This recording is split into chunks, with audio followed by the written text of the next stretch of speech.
La Belgique est une terre de PME. On observe en effet plus de 600 000 petites entreprises dans le paysage entrepreneurial, alors qu'on ne dénombre que 5 000 grandes entreprises de plus de 50 travailleurs.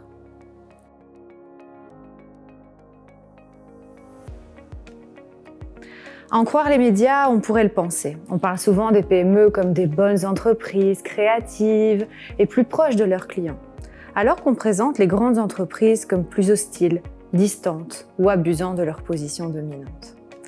Rien n'est moins vrai naturellement. Il s'agit d'une image très simplifiée, d'une réalité bien plus nuancée. Les petites ne sont pas meilleures que les grandes et l'inverse n'est pas vrai non plus. Ce qui est vrai par contre, c'est qu'elles ont besoin les unes des autres pour être plus fortes, plus efficientes et générer plus de valeur ajoutée. D'ailleurs, saviez-vous que les PME réalisent 40% de leur chiffre d'affaires avec les grandes entreprises ?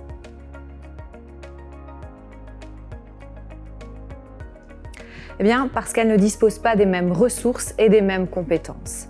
Les grandes entreprises ont souvent les épaules solides.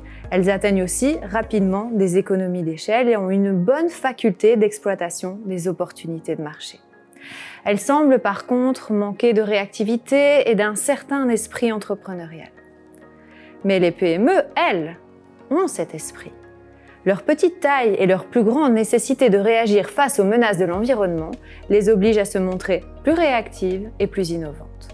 Elles manquent par contre souvent de moyens et peinent à atteindre des économies d'échelle.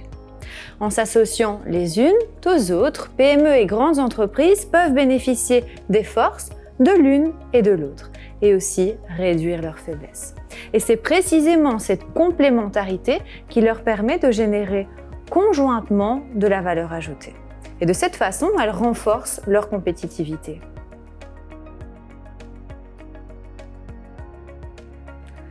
Bien si, bien entendu, cette collaboration repose sur une interaction qui est complexe entre des personnes, des façons de travailler et des cultures profondément différentes.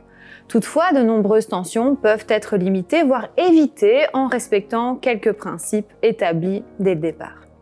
Vous souhaitez en savoir plus sur la manière dont petites et grandes entreprises collaborent dans une telle symbiose?